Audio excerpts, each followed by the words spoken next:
সময় সকাল 10টা।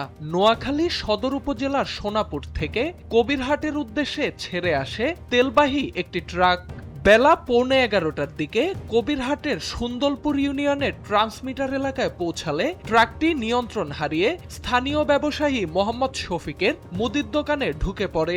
এতে ঘটনাস্থলেই নিহত হন মোহাম্মদ শফিক।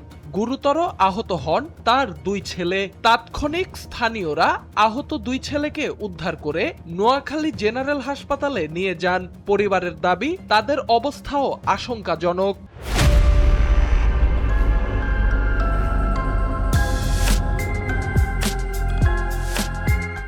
এদিকে ঘটনাস্থল থেকে ট্রাক চালককে আটক করে নিজেদের হেফাজতে নিয়েছে পুলিশ।